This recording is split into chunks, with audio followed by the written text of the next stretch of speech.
Topic है Markovnikov rule का। इसके बेसिस पे रिएक्शन कैसे होती है, मार्कोनिकोव रूल की स्टेटमेंट क्या है, एनसीईआरटी में क्या है, एग्जांपल से भी समझेंगे, इसको रिएक्शन से भी देखने वाले हैं। जनरली बेसिक अपन बात करते हैं मार्कोनिकोव रूल का कि ये एल्कीन में लागू होता है। जैसे अपन बात करते हैं यहाँ पे एक एल्कीन ले लेते हैं, उसकी रिएक्शन HX से करवाते हैं। जहां पे HX HCl हो सकता है, HBr हो सकता है, HI हो सकता है, कुछ भी ले सकते हैं आप, ठीक है। तो CH3 CH double bond CH2, ये एल्कीन ले लिया अपन ने, इसकी रिएक्शन अपन ने HX से करवाई।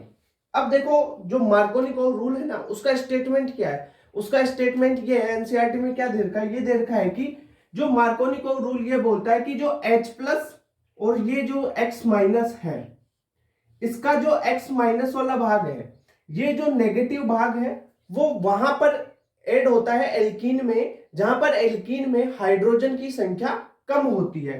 अब ये एल्कीन है, यहाँ पे हाइड्रोजन की संख्या इस कार्बन पे है ना, यहाँ पर, तो ये जो X माइनस है ना, वो यहां पर ऐड हो जाएगा। H माइनस कहां पे ऐड होगा, जहां पर एल्कीन में हाइड्रोजन की संख्या कम है। सीधी सी बात बताऊं, एक रिएक्शन आपने पढ़ी होगी HX की एल्कीन के साथ रिएक्शन, वो रिएक्शन करवाते हैं ना, तब मैकेनिज्म में अपने को कार्बोकेटाइन स्टेबल बनाना होता है। अब यहाँ पे देखो, अगर ये X माइनस यहाँ पे अटैक करेगा, ऐड होगा, यहाँ पे अटैक नहीं ऐड होगा, तो यहाँ पे कार्बोकेटाइन क्या होगा, स्टेबल बनता है, तब ये यहाँ पे आता है। तो वही मैकेनिज्म है। पर मार्कोनिकोव रूल को समझो, ये एनसीईआरटी की स्टेटमेंट है कि एल्कीन पर HX का नेगेटिव भाग, एल्कीन पर HX का नेगेटिव भाग वहां पर ऐड होता है जहां पर एल्कीन में हाइड्रोजन की संख्या कम होती है।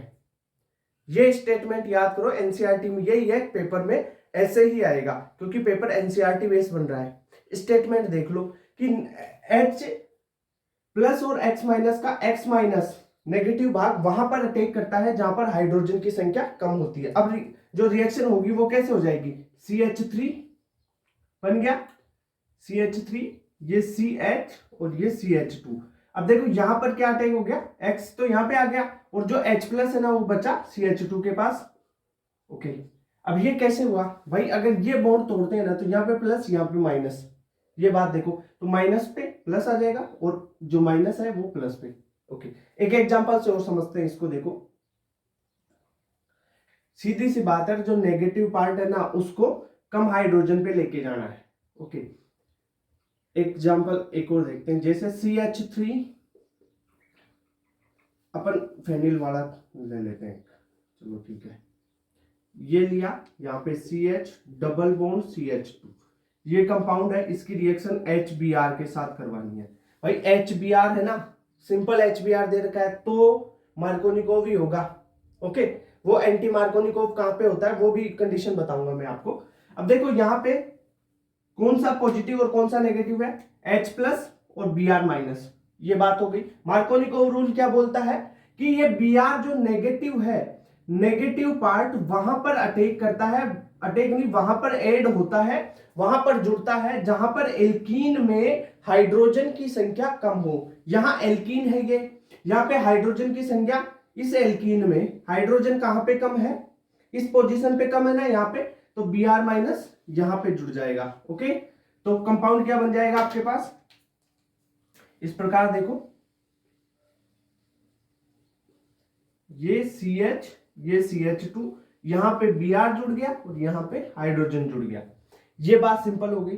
अब देखो HX की जगह आप HCl भी ले सकते हो, HBr भी ले सकते हो, ठीक है, HI भी ऐसे ले सकते हो। अब सर आप ये बताओ कि सर HBr ले रहे हो आप यहाँ पे, तो एंटी मार्कोनिकोव में भी HBr लेते हैं। भाई जो एंटी मार्कोनिकोव होता है ना, एंटी मार, ठीक है, यहां पे लिख देता हूं, एंटी मार्कोनिकोव में HBr के साथ में परोक्साइड होता है, परोक्साइड जैसे H2O2 वगैरह, कुछ भी एक परोक्साइड लेना होता है तब एंटीमार काम करता है HBr का। अदरवाइज एंटी मार्कोनिकोव HBr अगर सिंगल दे रखा है ना तो नहीं लगेगा, वहां पर ओनली HBr दे रखा है तो मार्कोनिकोव रूल लगाना है। ये बात क्लियर हुई। तो मार्कोनिकोव ये रूल था, एंटी मार्कोनिकोव भी बताया जाएगा आपको, ठीक है, फुल डिटेल में बताऊंगा, मैकेनिज्म सही सारा चीजें। ओके, तो यहाँ तक क्लियर करो।